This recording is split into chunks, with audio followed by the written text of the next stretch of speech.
Okay student, तो आज अपन tRNA के बारे में डिस्कशन करेंगे। इसके बारे में पढ़ेंगे आज अपन टीआरएनए के बारे में। TRNA means transfer RNA.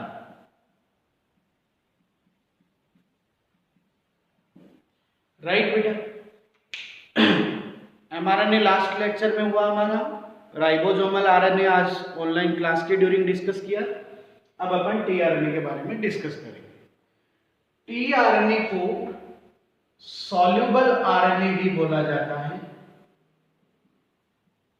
Smallest RNA कहा जाता है इसे, क्योंकि 72 से 93 न्यूक्लियोटाइड इसके अंदर होते हैं, तो ये स्मॉलेस्ट आरएनए है। राइट, और एडेप्टर आरएनए भी बोला जाता है इसे, जो वर्ड इसे क्रिक ने प्रोवाइड करवाया था। तो एडेप्टर आरएनए का मतलब है बेटा कि ये कोडोन और एंटीकोडोन आपस में लिंक होते हैं, या यूं बोलिए कि ये एमआरएनए के कोडोन के साथ बाइंडिंग करता है, इसलिए इसको एडेप्टर आरएनए बोला जाता है।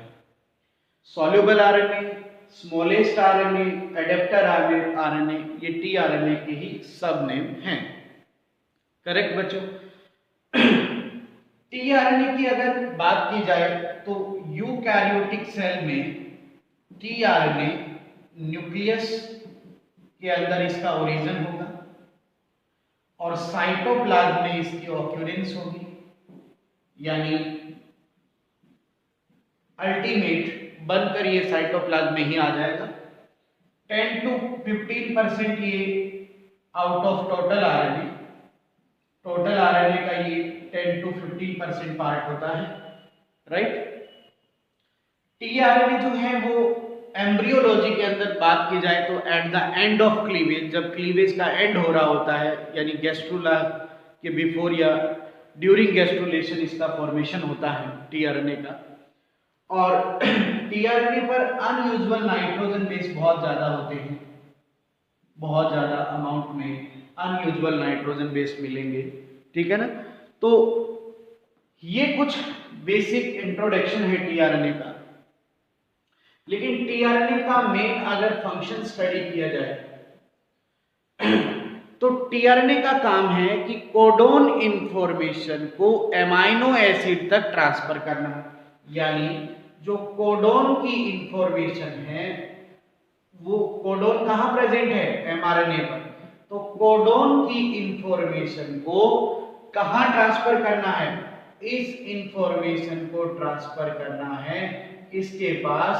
एमाइनो एसिड के पास। That is the major function of the tRNA, यानी जेनेटिक कोडोन की जो इंफॉर्मेशन है उस इंफॉर्मेशन को साइटोप्लाज्म में जो एमाइनो एसिड है वहां तक ले जाकर इसे ट्रांसफर करना है। ये मेन फंक्शन है बेटा टीआरएनए। अब अपन टीआरएनए की बेसिक स्ट्रक्चर के बारे में बात करते हैं। तो जो टीआरएनए है बेटा, जो प्राइमरी ट्रांसक्रिप्ट टीआरएनए होता है, primary transcript tRNA, primary transcript tRNA वो है जो डीएनए से बना है। किससे बना है? डीएनए से। यानी डीएनए ने ट्रांसक्रिप्शन करके जो टीआरएनए बनाया है ये प्राइमरी ट्रांसक्रिप्ट टीआरएनए है। और ये टीआरएनए बेटा लीनियर होता है। ठीक है ना? इस तरह से नेट लाइक होता है, ये इस तरह से नेट लाइक। और ये अनस्टेबल स्ट्रक्चर है, स्टेबल स्ट्रक्चर नहीं है। तो फिर हमें इसका पोस्ट ट्रांसक्रिप्शन करना पड़ता है। क्या करना पड़ता है बेटा? पोस्ट ट्रांसक्रिप्शन, प्रोकैरियोट्स में भी और यूकैरियोट्स में भी। तो जो प्राइमरी ट्रांसक्रिप्ट टीआरएनए है वो अनस्टेबल है, नॉन फंक्शनल है, तो फिर हमें इसका पोस्ट ट्रांसक्रिप्शन लेना होगा। तो इसका जो पोस्ट ट्रांसक्रिप्शन है वो भी क्लीवेज मैकेनिज्म से होता है। तो सबसे पहले एक एंजाइम होगा आरएनएसपी। आरएनएसपी आरएनएसपी इसे तब तक क्लीवेज करेगा जब तक कि 5' एंड पर, इस तरह से देखो, 5' एंड पर गवानिन ट्राइफॉस्फेट नहीं मिल जाए, है ना। तो ये तब तक क्लीवेज करता रहेगा जब तक 5 डेज गवानिन ट्राइफॉस्फेट का ओरिजिन ना मिले, तब तक ये इसे क्लीवेज करता रहेगा। फिर इसके बाद एक एंजाइम होगा बेटा RNase-D। RNase-P ने गवानिन ट्राइफॉस्फेट एंड बना दिया। RNase-D इसे तब तक क्लीवेज करेगा जब तक कि 3 डेज, ये 5 डेज है, जब तक कि 3 डेज एंड CCAOH सीक्वेंस नहीं मिल जाए तब तक ये RNase-D इसको क्लीवेज करता रहेगा। सीधी भाषा में समझिए कि इसका जो पोस्ट ट्रांसक्रिप्शन है वो एक तो RNase-P ने किया है और एक RNase-D ने किया है। RNase-P की वजह से हमें 5 डेज एंड मिला और RNase-D की वजह से हमें 3 डेज एंड मिला। तो दो एंजाइम इसका पोस्ट ट्रांसक्रिप्शन करने में इन्वॉल्व होंगे। तो इसका जो पोस्ट ट्रांसक्रिप्शन है वो पोस्ट ट्रांसक्रिप्शन होने के बाद जो हमें स्ट्रक्चर मिलेगी वो होगा सेकेंडरी टीआरएनए। क्या स्ट्रक्चर मिलेगी हमें? सेकेंडरी टीआरएनए स्ट्रक्चर मिल जाएगी हमें, सेकेंडरी टीआरएनए स्ट्रक्चर, जिसे क्लोवर लीफ मॉडल भी कहा जाता है, clover leaf model. So after post transcription secondary tRNA structure form होगी जिसको क्लोवर लीफ मॉडल भी कहा जाता है और इसे हॉली साइंटिस्ट ने एक्सप्लेन किया था। और जो सेकेंडरी टीआरएनए है वो स्टेबल भी है और फंक्शनल भी है, तो ये आगे प्रोटीन सिंथेसिस में इन्वॉल्व हो जाएगा। राइट बेटा? तो इसकी स्ट्रक्चर कुछ इस तरह से होती है, देखो ये सेकेंडरी टीआरएनए की स्ट्रक्चर है।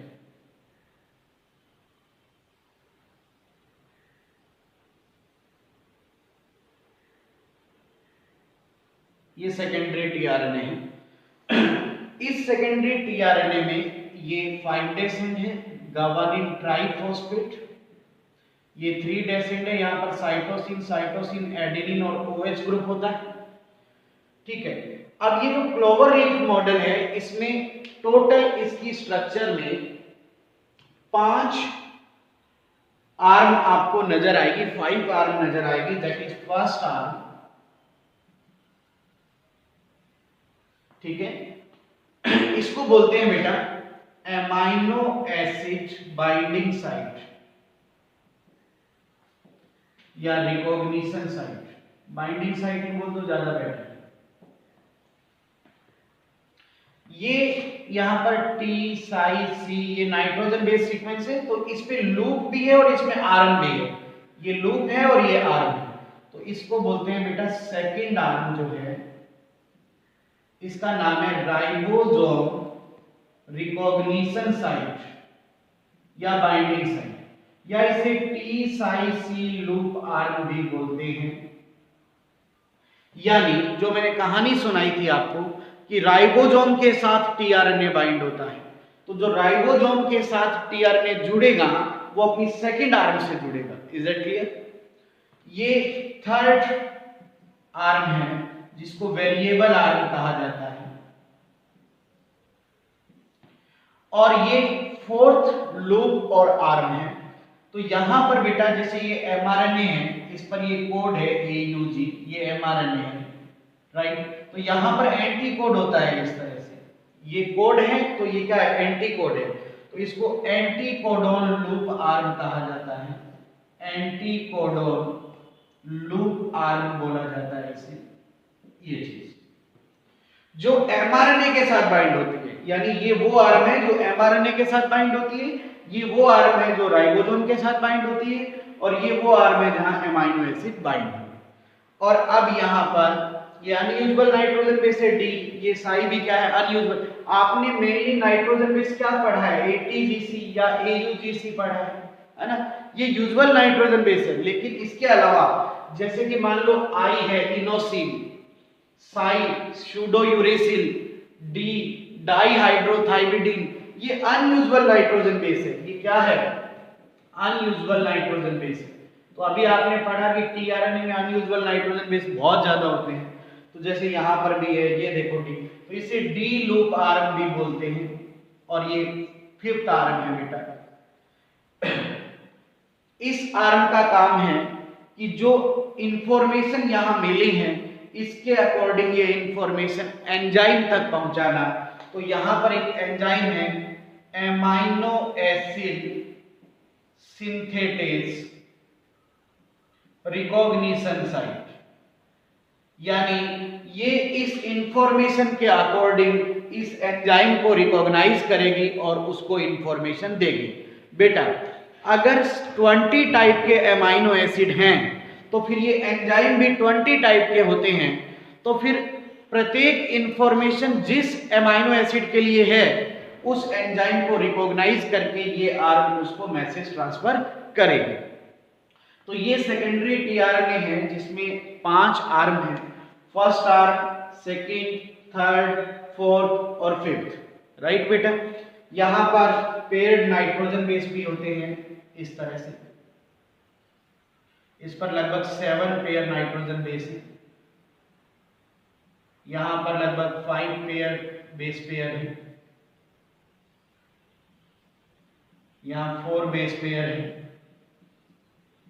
यहां भी 5 बेस पेयर है।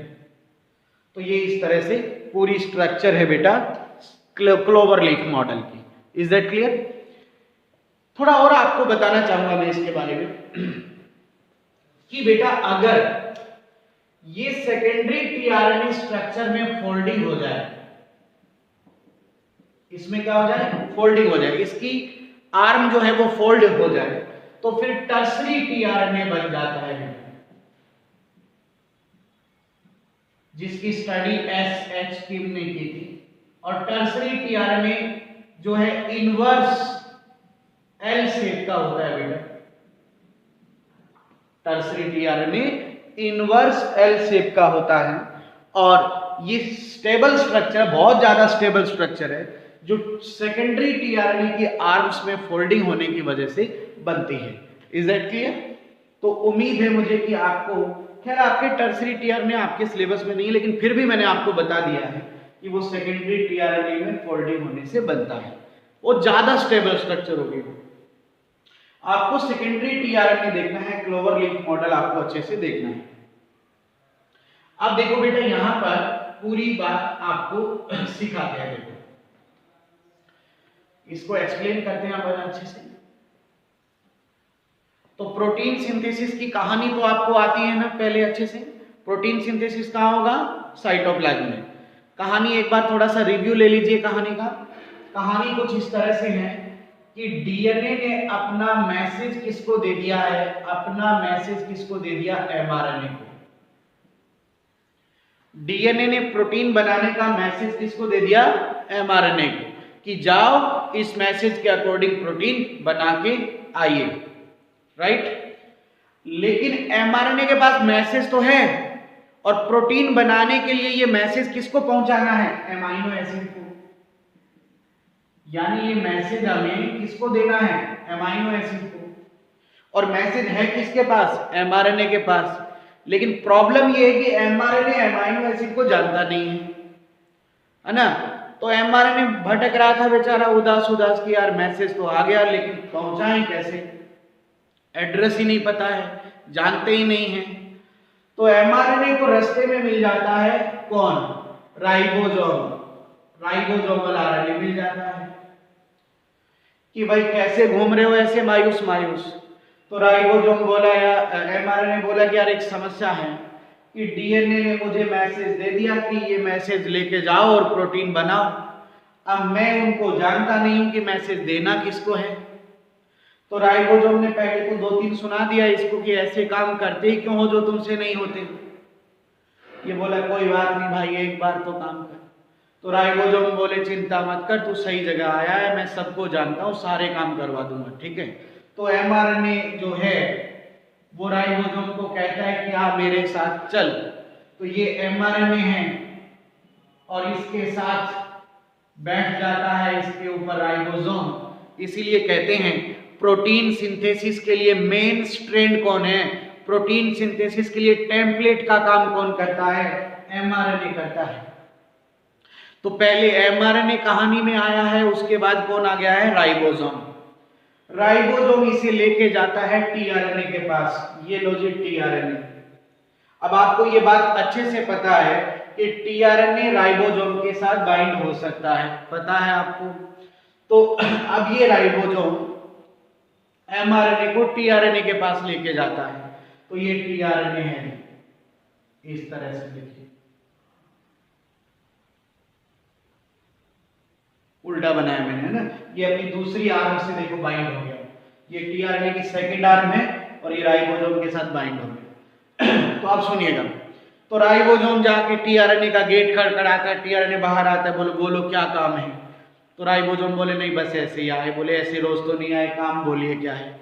तो फिर राइबोसोम सारी कहानी सुनाता है कि इस तरह से एमआरएनए के पास मैसेज है, एमआरएनए अपना भाई है, ये मैसेज एमाइनो एसिड को पहुंचाना है और उसे केवल आप जानते हो। एमाइनो एसिड को कौन जानता है? टीआरएनए जानता है।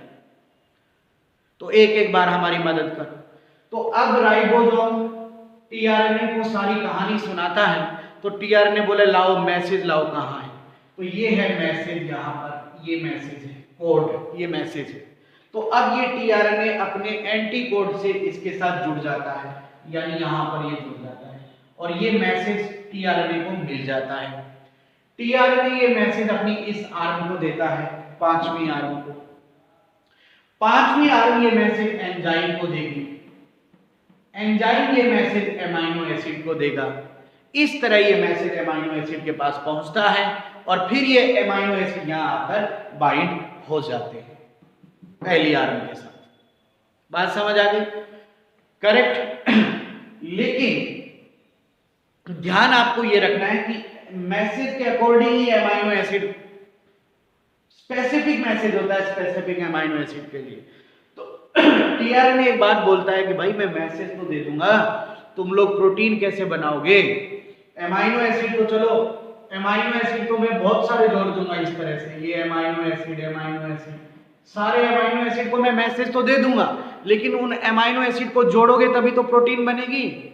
मैसेज तो मैं दे दूंगा, टीआरएनए बोला, लेकिन उसको बाइंड कैसे करोगे? तो उसको बाइंड करने के लिए क्या जो बनाना पड़ेगा? पेप्टाइड बॉन्ड, है ना। तो पेप्टाइड बॉन्ड बनाना पड़ेगा। तो राइबोसोम बोला कि उस बात की चिंता तुम मत करो, पेप्टाइड बॉन्ड मैं बना दूंगा। मतलब पेप्टाइड बॉन्ड बनाने की जिम्मेदारी किसने उठा ली? आरआरएनए। ये कैटालिस्ट है, तो ये यहां पर एक एंजाइम का काम करेगा, पेप्टाइडिन ट्रांसफेरेज, उसका काम करेगा। ठीक है। तो ये प्रोटीन बनाने की कहानी मैंने पहले तो आपको बहुत खुल के बताई थी, पर फिर भी मैंने आज आपको शॉर्ट में फिर से बता दी है ये कहानी। ठीक है ना। तो प्रोटीन बनाने के लिए तीनों इन्वॉल्व होंगे, पहले एमआरएनए, उसके बाद राइबोसोम और फिर टीआरएनए आएगा। ठीक है ना। तो इन तीनों की जरूरत है प्रोटीन बनाने के लिए। ठीक है। तो कहानी समझ आई होगी आपको? चलिए अच्छी बात है। अब इसको स्टार्ट करते हैं बेटा। सबसे पहले पहली आर्म लेते हैं। पहली आर्म कौन सी है? Amino acid binding site. ये वो आर्म है जहां पर एमाइनो एसिड बाइंड होंगे। किसके कारण? इस एंजाइम के कारण। और एंजाइम को सूचना किसने दी? इस कोड से ये सूचना मिली। करेक्ट। तो यहां पर कहां बाइंड होंगे? एमाइनो एसिड बाइंड होंगे 3' एंड पर CCAOH सीक्वेंस पर। यहां एमाइनो एसिड बाइंड होंगे, यानी यहां पर आकर एमाइनो एसिड बाइंड होंगे, यहां। करेक्ट। अब जब एमाइनो एसिड यहां पर बाइंड होगा इस 3' एंड पर, तो कैसे बाइंड होगा? देखो, एक एमाइनो एसिड के अंदर दो फंक्शनल ग्रुप होते हैं। जैसे एमाइनो एसिड ये है RCHNH2COOH, ये एमाइनो एसिड है। तो ये पॉजिटिव ग्रुप है और ये नेगेटिव ग्रुप है। तो OH पे कौन सा सीक्वेंस होता है? नेगेटिव। OH पे चार्ज क्या है? नेगेटिव है। तो पहले कौन बाइंड होगा? NH2। पहले कौन बाइंड होगा? NH2 ग्रुप बाइंड होगा। तो यहां एमाइनो एसिड अपने NH2 ग्रुप से बाइंड हो जाएगा। बात समझ आ रही है? तो पहले NH2 फिर COOH ग्रुप तो बाद में रहेगा ना। तो ऐसे बाइंडिंग होगी। देखो, पहले NH2 आएगा, फिर COOH, अब दूसरा एमाइनो एसिड का NH2 आ जाएगा, फिर अब तीसरे एमाइनो एसिड का NH2 आ जाएगा, इस तरह से। फिर चौथे अमाइनो एसिड का NH2 आ जाएगा। समझ आ रहा है? मतलब अमाइनो एसिड इस सीक्वेंस में जुड़ते जाएंगे। पहला सीक्वेंस क्या है? NH2। आखिरी सीक्वेंस क्या रहेगा? अगर ये चेन है पूरी तो पहला सीक्वेंस NH2 है, आखिरी सीक्वेंस क्या है? COOH है। इसके ऊपर बहुत बार क्वेश्चन आए। तो बेटा अमाइनो एसिड के जुड़ने का जो क्रम होगा वो होगा N डायरेक्शन से C डायरेक्शन, N डायरेक्शन से C direction. What is the mean of N direction to C direction? कि पहले NH2 ग्रुप जुड़ेगा और बाद में COOH ग्रुप जुड़ेगा। ठीक है, और यही प्रोटीन सिंथेसिस की डायरेक्शन हो जाती है। प्रोटीन सिंथेसिस की डायरेक्शन भी क्या हो जाती है? N डायरेक्शन से C डायरेक्शन। यही प्रोटीन सिंथेसिस की डायरेक्शन है। अगर आपको कोई कहे कि ये 50 अमाइनो एसिड की चेन है, 50 अमाइनो एसिड की चेन है, तो पहला ग्रुप बताओ क्या है? पहला ग्रुप सदैव NH2 ग्रुप होगा। और बोले कि लास्ट ग्रुप बता, उस चेन का आखिरी एंड बताइए, उस चेन का आखिरी एंड होगा वो COOH ग्रुप होगा। First group always NH2, last group always COOH, क्योंकि अमाइनो एसिड जुड़ने का सीक्वेंस यही होता है। Is that clear? समझ आ गई होगी बात एकदम अच्छे से। चलिए अब इस पर और बात बताते हैं आपको कि कैसे अमाइनो एसिड जुड़ते हैं, वो भी देख लीजिए आप। अब यहां पर आपको एक टर्म स्टडी करनी पड़ेगी, tRNA charging. tRNA charging, tRNA charging, battery charge होने का मतलब है उसमें इलेक्ट्रिक करंट दिया है आपने। उसी तरह tRNA चार्जिंग का मतलब है कि इसके साथ आपने अमाइनो एसिड बाइंड किया है। तो tRNA के साथ अमाइनो एसिड के बाइंड होने को tRNA चार्जिंग कहा जाता है। राइट बेटा? और tRNA डिसचार्जिंग का मतलब क्या है? कि अमाइनो एसिड इससे रिमूव हो गया है। तो tRNA चार्जिंग कैसे होती है, इस पूरी कहानी को सुनिएगा। tRNA चार्जिंग इस तरह से होती है, देखो कि ये अमाइनो एसिड है। अमाइनो एसिड कहां पड़े हैं? साइटोप्लाज्म में पड़े हैं। अमाइनो एसिड इनएक्टिव है।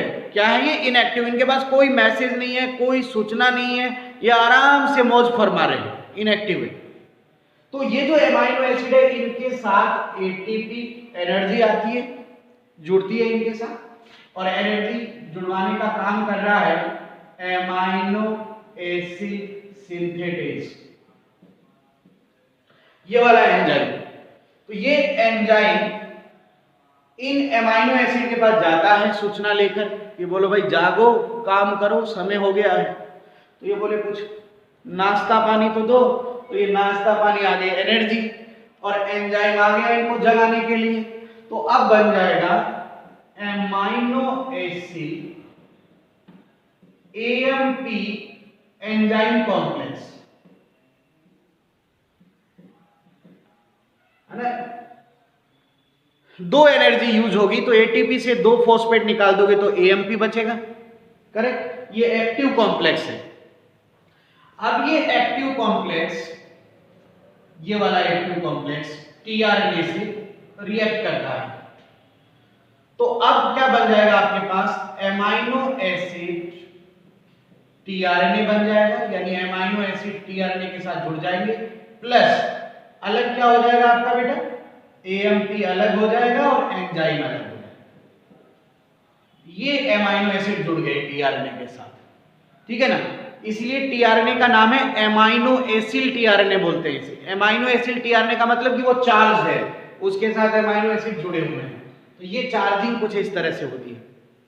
और डिस्चार्जिंग का मतलब है कि अमाइनो एसिड रिमूव हो गए। tRNA डिस्चार्जिंग का मतलब कि अमाइनो एसिड tRNA से रिमूव हो गए। वो प्रोटीन सिंथेसिस के बाद होता है। जब प्रोटीन सिंथेसिस हो जाता है तो tRNA डिस्चार्ज हो जाता है, और जब प्रोटीन सिंथेसिस चल रहा होता है तो tRNA की चार्जिंग होती है। बात समझ आ गई एकदम अच्छे से?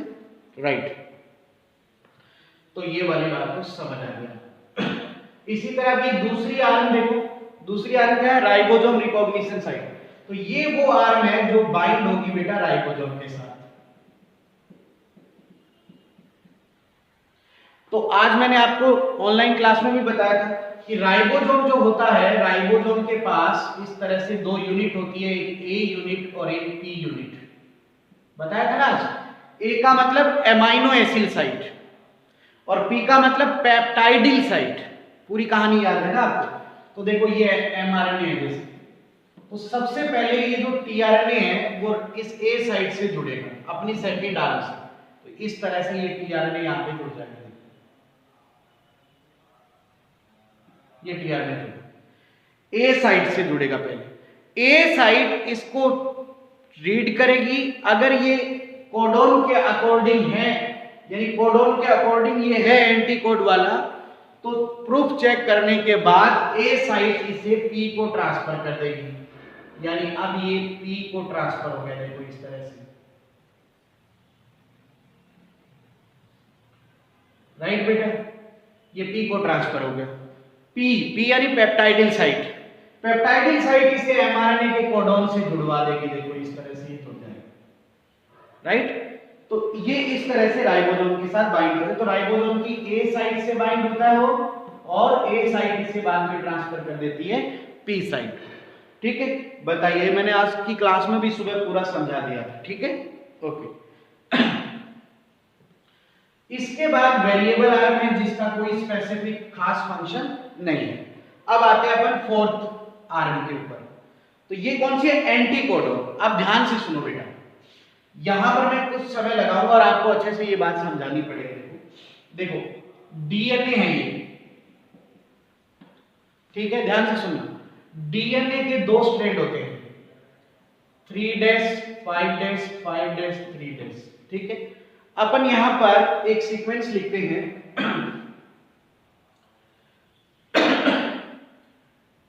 TAC, ठीक है।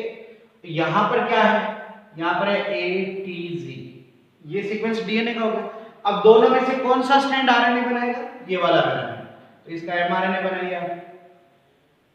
टी का क्या बन गया, ए का यू, सी का जी, ये एमआरएनए बन गया। तो एमआरएनए पर क्या होते हैं, कोड होते हैं। तो कोडोन की जो डायरेक्शन है वो होती है 5' to 3'। कोड की डायरेक्शन क्या होती है, 5' to 3', इस तरह से होती है। यानी अगर AUG है तो ये 5' एंड है और ये 3' एंड है, करेक्ट। तो कोडोन किसका कॉम्प्लीमेंट्री है, एंटीसेंस डीएनए का। जो ट्रांसक्रिप्शन करता है उसको क्या कहते हैं, antisense DNA, non coding DNA. इसका कॉम्प्लीमेंट्री ये हो गया। अब देखो, अब बात करते हैं एंटीकोड की। एंटीकोड ये कोडोन है, एंटीकोडोन कोडोन का कॉम्प्लीमेंट्री होगा, इसका कॉम्प्लीमेंट्री होगा। तो देखिए क्या है, ये ए का यू, यू का ए, जी का सी, ये एंटीकोड होगा, राइट बेटा, ये एंटीकोडोन है। और एंटीकोडोन कहां होते हैं, टीआरएनए। कोडोन कहां होते हैं, एमआरएनए पर, एंटीकोडोन कहां है, टीआरएनए पर। और एंटीकोड की डायरेक्शन होती है 3' to 5', ध्यान रखिएगा। 3' यहां से, तो ये पहला लेटर है, ये दूसरा लेटर है और ये तीसरा लेटर है, और डायरेक्शन ये होगी 3' to 5'। और कोड की डायरेक्शन इधर से होगी, तो ये पहला लेटर होगा, ये दूसरा होगा और ये तीसरा होगा। समझ गए एकदम अच्छे से। तो एंटी कोड किसका कॉम्प्लीमेंट्री हो गया, कोड का। बात समझ आ गई एकदम अच्छे से, कोई डाउट। कुल मिला के ये डीएनए और ये सीक्वेंस लगभग सेम है, केवल टी की जगह यू होगा, और ये वाला और ये वाला सेम है, ये दोनों सेम है, केवल टी की जगह यू होगा, ठीक है। ये दोनों सेम है और इधर ये दोनों सिमिलर होंगे, करेक्ट। तो ये थोड़ा इस तरह के क्वेश्चन आते हैं, तो ध्यान रखना आप लोग। तो ये वो साइट है बेटा जो एमआरएनए के कोडोन से जुड़ेगी यहां पर। इसमें मैं आपको एक चीज थोड़ा सा बताऊंगा, एक हाइपोथेसिस है, वोबेल हाइपोथेसिस, जो क्रिक ने दी थी। वोबेल हाइपोथेसिस के बारे में बताना चाहूंगा मैं, जो क्रिक ने दिया था, और ये प्रूव करती है, prove to degeneracy nature of codon.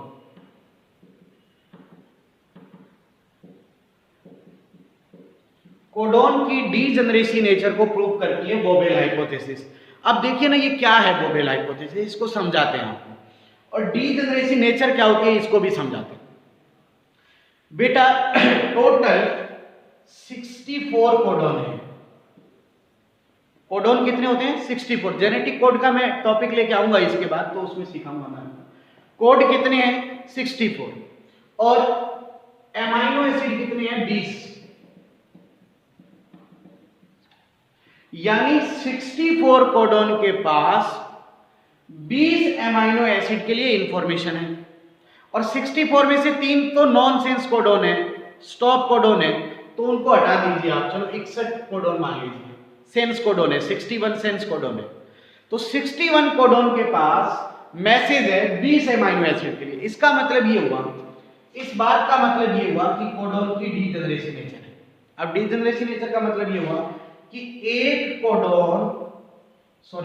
एक एमाइनो एसिड के लिए more than 1 type of codon हो सकते हैं। यानी एक से ज्यादा कोड के पास एक एमाइनो एसिड की सूचना हो सकती है। हो सकती है कि नहीं हो सकती? ये डीजेनरेसी नेचर है। समझ आ गया? और इसे क्रिक ने समझाया था अपनी वोबेल हाइपोथेसिस से। अब पूछो सर कि एक एमाइनो एसिड के एक से ज्यादा कोड कैसे हो सकते हैं? तो वही वोबेल हाइपोथेसिस समझाती है आपको। अब वो देखिए क्या है, उसको अपन समझते हैं। वोबेल हाइपोथेसिस ये कहती है कि जितने कोडोन हैं उतने एंटी कोडोन होना जरूरी नहीं है। मतलब वोबेल हाइपोथेसिस कहती है कि एंटी कोडोन और कोडोन इक्वल होना जरूरी नहीं है। मतलब जितने एमआरएनए हैं उतने टीआरएनए होना जरूरी नहीं है। राइट? समझ आया?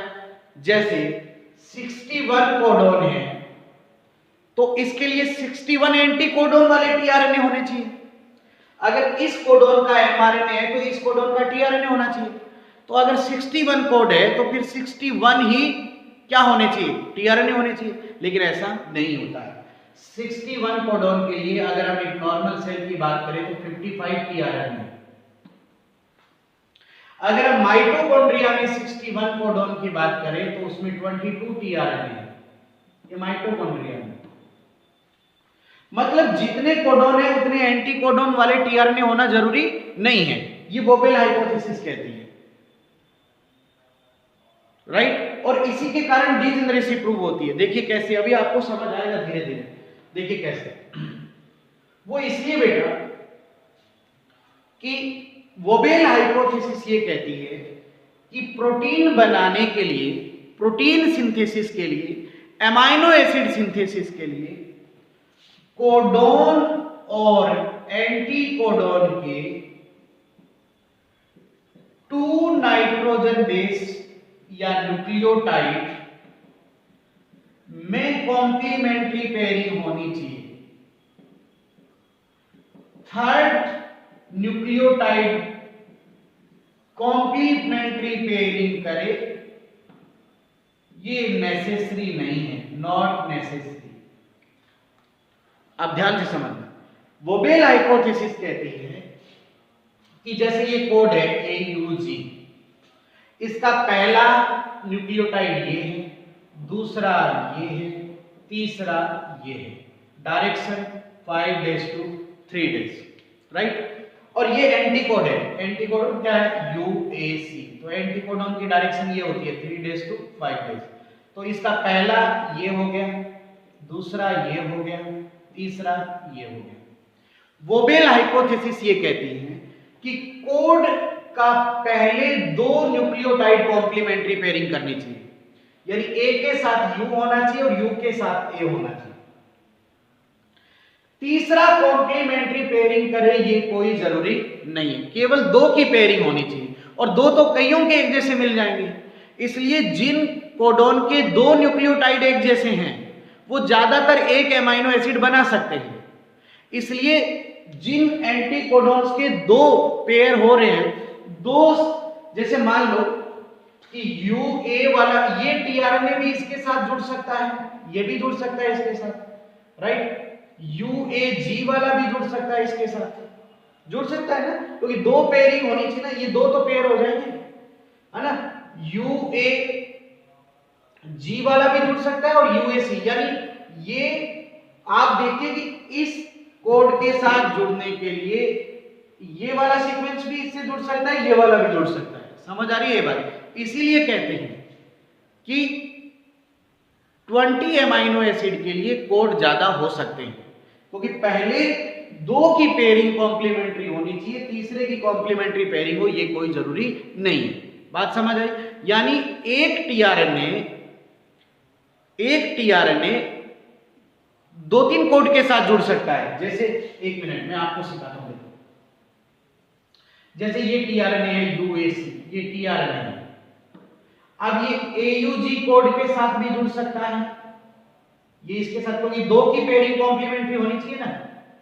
ये देखो इसके साथ भी जुड़ सकता है, ये इसके साथ भी जुड़ सकता है, देखो ये इसके साथ भी जुड़ सकता है, देखो तो 2 की पेयरिंग, ये देखो यानी एक टीआरएनए एक साथ, ये देखो इन 3 से जुड़ सकता है। तो टीआरएनए तो कम चाहिए ना, यही वोबेल हाइपोथेसिस है। बात समझ आ गई? अब वोबेल हाइपोथेसिस ये कहती है कि कोड का पहला लेटर एंटी कोड के तीसरे लेटर से जुड़ेगा, कोड का सेकंड लेटर एंटी कोड के सेकंड लेटर से। यानी वोबेल हाइपोथेसिस कहती है कि कोडोन का फर्स्ट और सेकंड और एंटी कोडोन का थर्ड और सेकंड ये आपस में कॉम्प्लीमेंट्री पेयरिंग करें, थर्ड कॉम्प्लीमेंट्री पेयरिंग करें, ये कोई जरूरी नहीं है। समझ गए ये बात? That is wobble hypothesis. ठीक है? और एंटीकोडोन लूप किससे जुड़ता है? एमआरएनए के कोडोन से, और ये कॉम्प्लीमेंट्री होता है। और एंटीकोडोन की डायरेक्शन 3 डेज से 5 डेज आपको काउंटिंग करनी है। ठीक है? राइट। इसके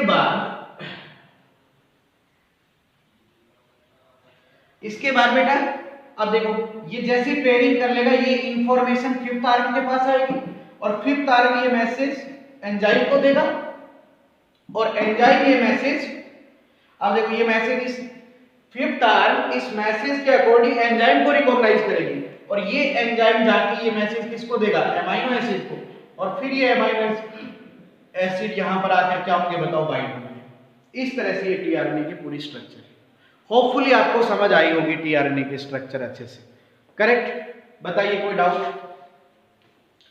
तो ये टीआरएनए आपको मैंने बेटा करा दिया है।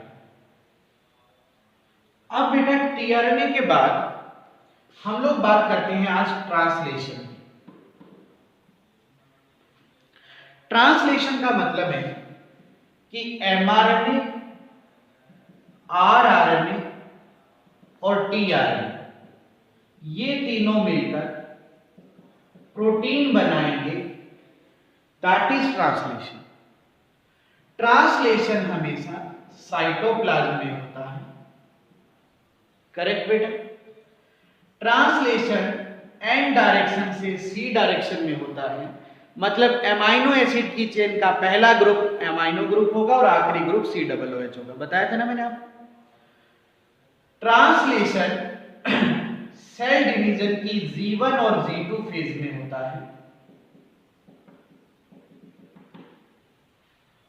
मेनली आए तो G2 फेज आपको करना है। करेक्ट? यूकैरियोट्स में ट्रांसलेशन की अगर बात की जाए तो यूकैरियोट्स में वो साइटोप्लाज्म के साथ साथ माइटोकॉन्ड्रिया और प्लास्टिड में भी होगा, क्योंकि इनके पास भी अपना डीएनए है। राइट? यहां तक बताइए बेसिक बात में कोई दिक्कत आपको समझ आया? ट्रांसलेशन की अगर हम बात करें तो ट्रांसलेशन भी 3 स्टेप में पूरा होगा: इनिशिएशन, इलोंगेशन और टर्मिनेशन। ये ट्रांसलेशन के 3 स्टेप: इनिशिएशन, इलोंगेशन और टर्मिनेशन। राइट बेटा? हमेशा AUG इनिशिएटर कोड माना जाएगा। AUG इनिशिएटर कोडोन माना जाता है, और AUG कोडोन क्या बनाता है? Methionine amino acid. और ये इनिशिएटर कोड होगा हमेशा, जहां से प्रोटीन सिंथेसिस स्टार्ट होगा, तो always initiator codon is AUG। Genetic code में आपको और अच्छे से मैं सिखाऊंगा। और देखो 3 कोड है, UA, UAA, UG, UAG and UGA, UGA। ये 3 ऐसे कोड हैं जो स्टॉप कोडोन है। ये कोई अमीनो एसिड नहीं बनाते और सेल में इनका एंटी कोडोन वाला टीआरएनए नहीं है। देखिए ये स्टॉप कोडोन क्यों है? क्योंकि इनका एंटी कोडोन वाला, अरे भाई कोडोन जब एंटी कोड से जुड़ेगा तभी तो अमीनो एसिड बनेंगे। इनका ये स्टॉप कोडोन क्यों है? क्वेश्चन में आएगा कि ये स्टॉप कोडोन क्यों है। तो ये स्टॉप कोडोन AUG, एक बात बताओ, AUG प्रोटीन अमीनो एसिड बना रहा है, क्यों बना रहा है? क्योंकि AUG के साथ टीआरएनए जुड़ सकता है, ये टीआरएनए इसके साथ जुड़ सकता है, तभी तो अमीनो एसिड बनाएगा। तो ये स्टॉप कोडोन क्यों है? क्योंकि सेल के अंदर AUU इसका कॉम्प्लीमेंट्री हो गया, AUC और ACU, राइट। ये 3 एंटी कोडोन टीआरएनए होते ही नहीं है। ये सेल के अंदर 3 टाइप के एंटी कोडोन आरएनए है ही नहीं। मतलब ये कोड जहां भी आ गए उनके साथ टीआरएनए नहीं जुड़ेगा, क्योंकि इनका कॉम्प्लीमेंट्री टीआरएनए सेल के पास होता ही नहीं है, इसीलिए प्रोटीन बनेगा नहीं। इसलिए इनको स्टॉप कोडोन कहा जाता है। क्या कहा जाता है? Stop codon. जहां ये आ गए वहां टर्मिनेशन हो जाएगा, राइट। यानी एक क्वेश्चन दे रहा हूं मैं आपको कि एक एमआरएनए है, एक एमआरएनए है, ध्यान से सुनिए, एक एमआरएनए है जिस पर 50 कोड है, 50 कोड का एमआरएनए है, लेकिन इसमें 25 सीक्वेंस पर ये सीक्वेंस है, UA सीक्वेंस 25 नंबर। तो बताइए कितने अमीनो एसिड की प्रोटीन चेन बनेगी? अब देखिए 25 पोजीशन पर ये आ गया, तो इससे पहले कितना बचा? 24, यानी 24 अमीनो एसिड की चेन बनेगी, क्योंकि यहां आते ही प्रोटीन सिंथेसिस स्टॉप हो जाएगा और उसके बाद दोबारा नहीं शुरू होगा। समझ आ गई बात? तो कहने का मतलब जहां ये आ गए वहां पे प्रोटीन सिंथेसिस बंद हो जाएगा। तो इनिशिएटर कौन था? AUG। AUG से स्टार्ट हुआ और इन 3 पर आकर स्टॉप हो गया, क्योंकि ये स्टॉप कोडोन है, इनका टीआरएनए सेल के पास होता ही नहीं, करेक्ट। और इनका कॉम्प्लीमेंट्री ये टी, तो कभी भी पेपर में पूछे आपसे कि which type of tRNA absent in cell, so ये तीनों आप बता देंगे। Is that clear? ओके। तो बेटा ये प्रोटीन सिंथेसिस का आपको मैंने इंट्रोडक्शन दिया, ट्रांसलेशन का इंट्रोडक्शन दिया। अब अपन प्रोकैरियोट्स में ट्रांसलेशन की बात करते हैं।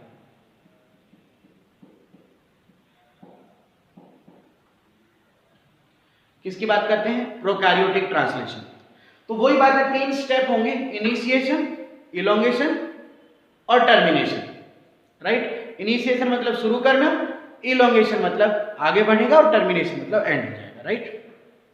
तो देखो क्या होता है। सबसे पहले राइबोसोम है ये हमारे पास। तो आज हमने पढ़ा कि प्रोकैरियोट्स में 70S राइबोसोम होता है। प्रोकैरियोट्स में कौन सा राइबोसोम होता है? 70S, correct. तो सबसे पहले क्या होगा बेटा कि जो ये 70S राइबोसोम है, ये इसकी दोनों यूनिट्स अलग अलग होंगी, ठीक है। ये 30S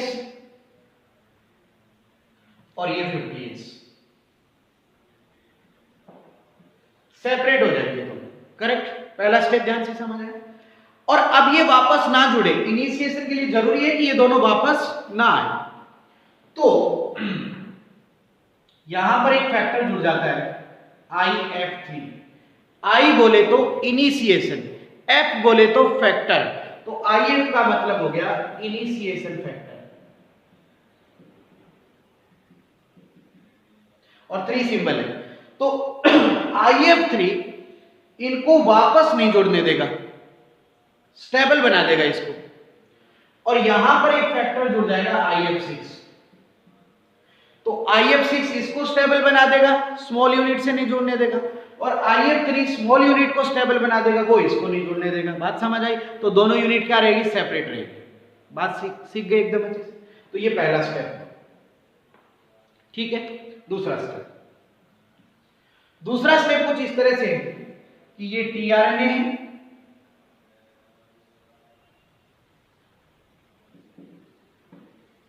right, formal methionine tRNA, UAC एंटीकोड है इस पर। प्रोकैरियोट्स में मैथियोनिन नहीं होता, प्रोकैरियोट्स में फॉर्मिल मैथियोनिन होता है। देखो UAC किससे जुड़ेगा? AUG से, तो मतलब इनिशिएटर है ना, ये मैथियोनिन बनवाएगा, लेकिन यहाँ फॉर्मिल मैथियोनिन है, ध्यान रखना। FMET का मतलब फॉर्मिल मैथियोनिन, FMET का मतलब फॉर्मिल मैथियोनिन,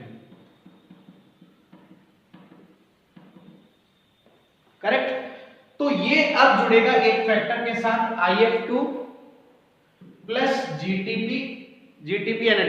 प्रोटीन सिंथेसिस में GTP यूज होती है बेटा, ध्यान रखना। ATP भी यूज होगी, लेकिन प्रोटीन सिंथेसिस में GTP भी यूज होती है। तो अब ये GTP, ये बन जाएगा इनका कॉम्प्लेक्स। ये तीनों मिलकर अपना कॉम्प्लेक्स बना लेंगे, करेक्ट। बात समझ आ रही है? अब तीसरा स्टेप समझो। अब तीसरा स्टेप ये है कि अब mRNA लाइए आप। ये mRNA, प्रोकैरियोट mRNA कल मैंने आपको सिखाया था पूरा। प्रोकैरियोटिक mRNA में ये 5 बेस है, यहाँ पे गावानिन ट्राइफॉस्फेट होता है, फिर ये लीडर सीक्वेंस है, यहाँ पर यूसीसी था, यूटीआर है ना ये, फिर ये ट्रेलर सीक्वेंस है, ये 3-OS है। याद है ना mRNA आपको कल मैंने प्रोकैरियोट्स का बताया था। तो ये स्मॉल यूनिट है, यहाँ पर एक सीक्वेंस है AGG, करेक्ट। अब क्या होगा, ध्यान से सुनिएगा। सबसे पहले स्मॉल यूनिट यहां पर आकर बाइंड हो जाएगा, ये यहां पर आकर बाइंड हो जाएगा। कौन बाइंड हो गया? Small unit. ध्यान से सुनिएगा। तो आप कहो तो मैं एक बार इसको साफ कर देता हूं, क्योंकि तो जगह बनानी है अपने को। ये वाला, तो सबसे पहले यहां पे स्मॉल यूनिट आकर बाइंड हो गई इस तरह से, AGG, ये स्मॉल यूनिट आकर यहाँ पे बाइंड हो गई, 30S यहाँ पे बाइंड हो गई, ठीक है। यहाँ पर फैक्टर था एक, कौन सा फैक्टर था? यहाँ पर IF3, और यहाँ पर एक साइट भी है, आपको पता होगा A साइट। अभी राइबोसोम पे साइट होती है ना, A साइट और P साइट, और ये tRNA कॉम्प्लेक्स है। अब यहाँ पर ये tRNA कॉम्प्लेक्स आके जुड़ जाएगा यहाँ पर A साइट। तो मान लेते हैं कि अपन ये tRNA कॉम्प्लेक्स यहां पर आकर जुड़ गया है।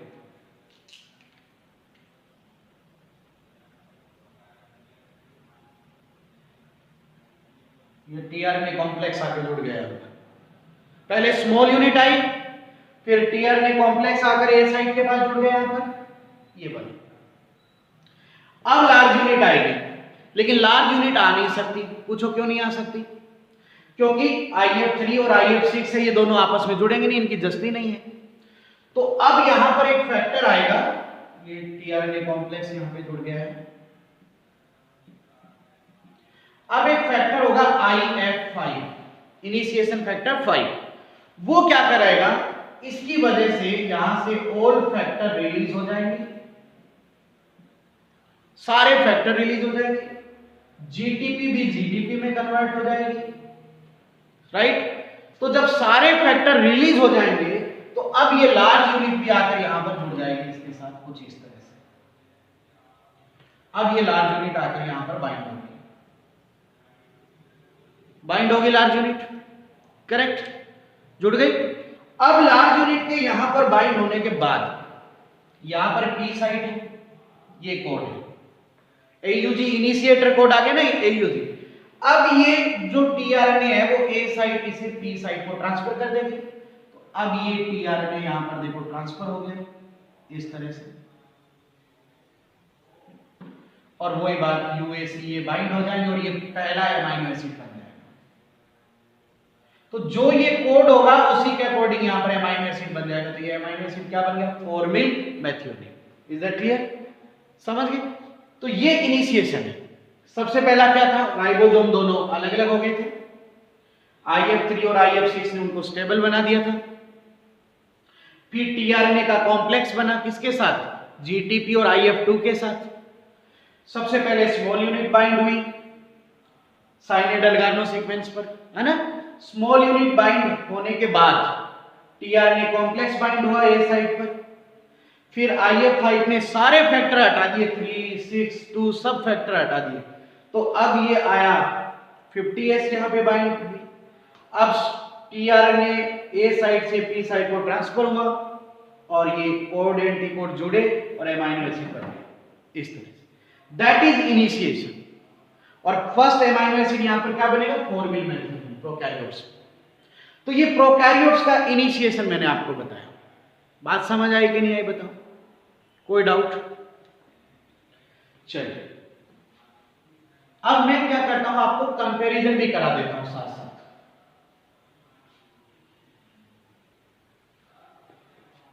कंपैरिजन से पहले देखो, पहले प्रोकैरियोटिक पूरा कर लो। देखो इलोंगेशन भी देखो, इनिशिएशन हो गया ना, अब इलोंगेशन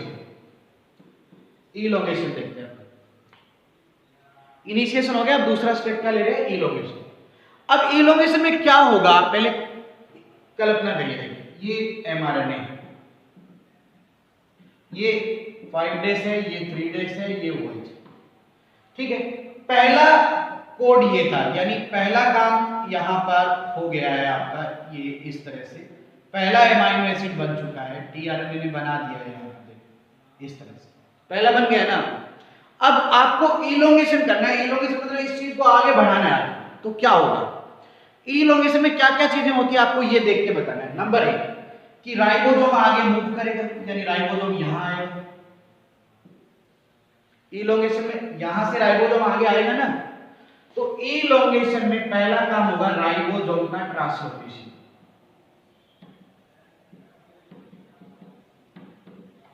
मतलब आगे जाएगा। दूसरा काम क्या होगा इलोंगेशन में, कि फिर से टीआरएनए बाइंड होगा। यहां पर फिर से देखो, ये ए साइड है, ये पी साइड है, तो फिर से टीआरएनए यहां पर आएगा कि नहीं आएगा बताइए?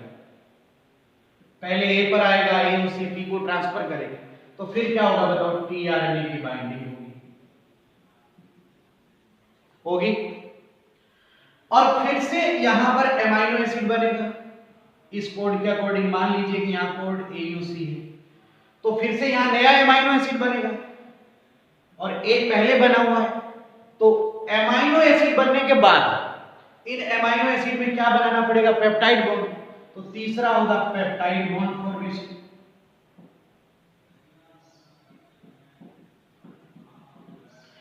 है ना।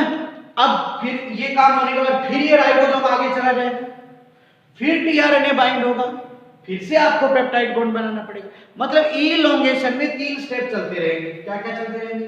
राइबोसोम आगे बढ़ता रहेगा, टीआरएनए बाइंड होता रहेगा, पेप्टाइड बॉन्ड बनते रहेंगे। इस तरह ये प्रोकैरियोटिक ट्रांसलेशन का इलोंगेशन, प्रोकैरियोटिक से यूकैरियोटिक दोनों का सेम है। इलोंगेशन इस तरह चलता रहेगा। बात समझ आ गई? कोई डाउट? तो जब ट्रांसलोकेशन होता है राइबोसोम का, तो यहां पर GTP रिक्वायर्ड होती है। इसमें क्या रिक्वायर्ड होगा आपको? GTP, एनर्जी चाहिएगी आपको GTP।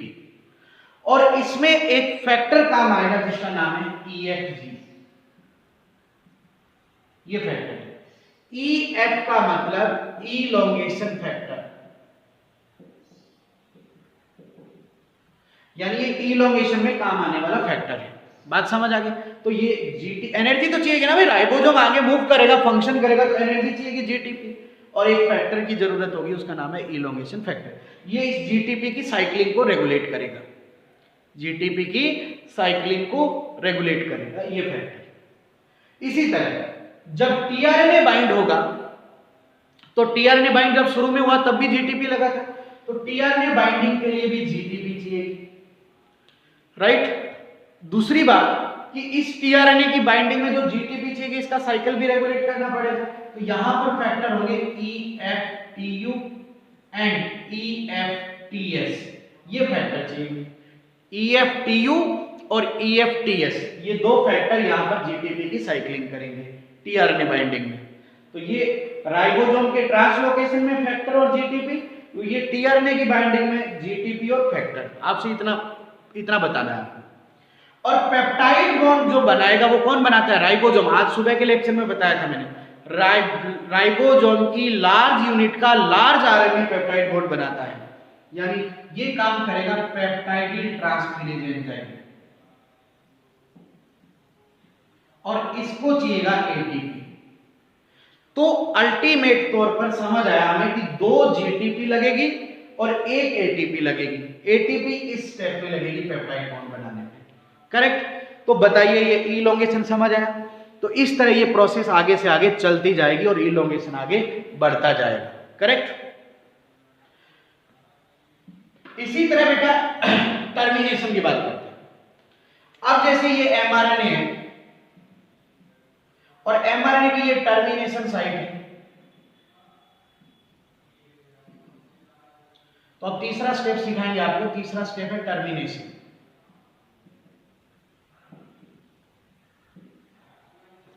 अब क्या होगा बेटा कि ये जो टर्मिनेशन साइट है, यहां पर टर्मिनेटर कोड होंगे, या अभी बताया था ना स्टॉप कोड होंगे, तो यहां पर स्टॉप कोडॉन प्रेजेंट होंगे।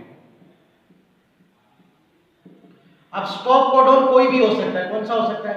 या ये होगा, या ये होगा, या फिर ये वाला होगा। अभी बताया ना तीनों में से कोई भी स्टॉप कोडॉन होगा। तो जैसे यहां पर स्टॉप कोडॉन है, तो इसका क्या नहीं है बताओ? No anti codon tRNA. इसका कोई भी एंटी कोडॉन वाला टीआरएनए सेल के पास नहीं होगा, नहीं है ना सेल के पास। तो यहां पर राइबोसोम इनएक्टिव हो जाएगा, क्योंकि जब कोई टीआरएनए जुड़ेगा ही नहीं, अब मैं पढ़ा रहा हूं और आप कोई पढ़ोगे ही नहीं, तो मैं किसको पढ़ाऊंगा? सिमिलरली राइबोसोम के साथ जब टीआरएनए जुड़ेगा ही नहीं, तो राइबोसोम इनएक्टिव है ना? तीसरी बात कि यहां रिलीजिंग फैक्टर बनते हैं RF1 एंड RF2, ये रिलीजिंग फैक्टर,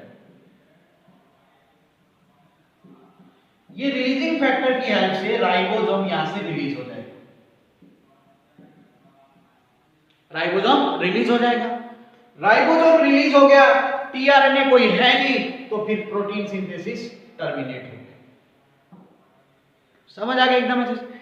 तो स्टॉप कोडॉन, इतना एक लाइन लिखनी है, stop codon and releasing factor की हेल्प से राइबोसोम रिलीज हो जाते हैं, है ना, और ट्रांसलेशन टर्मिनेट हो जाता है। कोई डाउट भाई बताओ, सीधी सी भाषा में बताइए, समझ आया नहीं? तो ये है बेटा प्रोकैरियोट्स का पूरा बता दिया मैंने, इनिशिएशन, इलोंगेशन और टर्मिनेशन। समझ आ गया?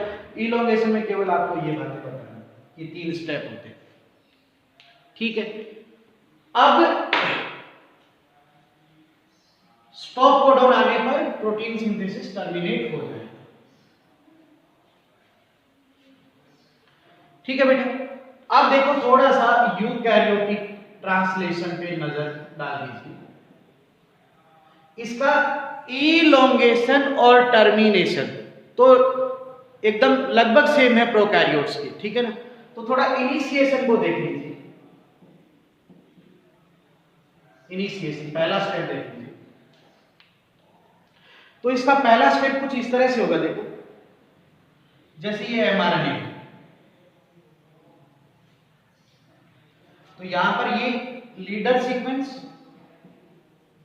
जो यूटीआर है, यहां पर आपने एक स्ट्रक्चर बनाई थी कैप, 5' एंड पर कैप बनाई थी अगर आपको याद है, और ये ट्रेलर सीक्वेंस, ये भी यूटीआर है, और यहां पर ये पॉली ए टेल थी। याद है ना भाई एमआरएनए की स्ट्रक्चर? नहीं तो मेरा वीडियो लेक्चर दोबारा देख लेना वो, राइट? तो यहां पर प्लीज ध्यान से सुनिएगा क्या होगा। इनिशिएशन सिखा रहे हैं, तो सबसे पहले क्या होगा, देखो कि जो राइबोसोम है, एटीएस राइबोसोम है, इसकी दोनों यूनिट अलग अलग हो जाएगी इस तरह से, ये 40S और ये 60S। एटीएस की 2 यूनिट क्या होती है? 40 और 60 दोनों अलग हो गई। अब सेम वही बात है, यहां पर फैक्टर जुड़ जाएगा EIF3, और यहां पे जुड़ जाएगा EIF6। बच्चों फर्क क्या है, ई लगाया है पहले मैंने, प्रोकैरियोट्स में सीधा IF3 था, यहां ई लगाया, ई मतलब यूकैरियोट, आई मतलब इनिशिएशन, एफ मतलब फैक्टर। तो बेटा बस वही फैक्टर, सब कुछ वही है, बस ई लगा देना है आपको। बात समझ आई कि नहीं आई? चलिए अब ये वाला काम हो गया। इसके बाद टीआरएनए का कॉम्प्लेक्स भी बन जाएगा। आप देखो ये टीआरएनए है प्लस EIF2, उसमें सीधा IF2 था, इसमें ई मतलब यूकैरियोट्स लगेगा, प्लस GTP, तो ये एक कॉम्प्लेक्स बन जाएगा, राइट, टीआरएनए का कॉम्प्लेक्स बन जाएगा। और यहां पे मैथियोनिन टीआरएनए है। प्रोकैरियोट्स में क्या था, फॉर्मिल मैथियोनिन बना रहा था, यहां पर मैथियोनिन बनेगा, राइट, ये बात समझ आ गई। प्रोकैरियोट्स में AUG क्या बना रहा है, फॉर्मिल मैथियोनिन, यहां पर क्या बनाएगा, मैथियोनिन, राइट, ओके।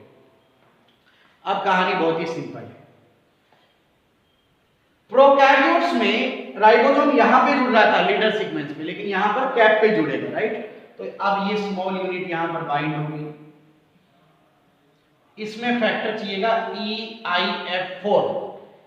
प्रोकैरियोट्स में फैक्टर की जरूरत नहीं थी, लेकिन इसमें एक फैक्टर चाहिएगा EIF4। ये फैक्टर की हेल्प से यहां पर ये बाइंड होगा। चलिए जोड़ देते हैं इसको, ये 40S यहां पर बाइंड होगा इस फैक्टर की हेल्प से। ये वही बात, ए साइड है, करेक्ट, और ये EIF3 फैक्टर है यहां पर। अब ये टीआरएनए का कॉम्प्लेक्स बाइंड हो जाएगा, ये वाला, ये यहां पर बाइंड, करेक्ट, इसी ए के साथ यहां पर बाइंड करेंगे इसको, वो पूरा कॉम्प्लेक्स यहां पर बाइंड हो जाएगा, टीआरएनए कॉम्प्लेक्स यहां पर बाइंड हो गया, राइट। अब वही बात है, बड़ी यूनिट लानी है, तो बड़ी यूनिट आएगी नहीं क्योंकि यहां IF3 और IF6 है, तो बस यहां पर EIF5 हो जाएगा। इसकी हेल्प से ऑल फैक्टर रिलीज हो जाएंगे, प्लस GTP में कन्वर्ट हो जाएगी, करेक्ट। अब लार्ज यूनिट आ जाएगी यहां पर, अब लार्ज यूनिट ले आएंगे यहां पर, ये लार्ज यूनिट भी आ गई, राइट। लेकिन अभी भी शुरू नहीं होगा क्योंकि कोड यहां पर है और बाइंडिंग यहां हुई है। प्रोकैरियोट्स और यूकैरियोट्स में बहुत बड़ा फर्क बता रहा हूं मैं, ध्यान देना। प्रोकैरियोट्स में तो वो यहीं पे जुड़ा था, यहीं पे कोड था, तो राइबोसोम को चलना नहीं पड़ा। यूकैरियोट्स में क्या होगा, अब इस कॉम्प्लेक्स को ट्रांसलोकेट होना पड़ेगा, इस कॉम्प्लेक्स को चलना पड़ेगा, चल के जाना पड़ेगा, तो इसके लिए भी आपको GTP की एक एडिशनल एनर्जी की जरूरत होगी। अब ये पूरा कॉम्प्लेक्स चल के जाएगा और अब ये पूरा कॉम्प्लेक्स चल के यहां पहुंच गया है,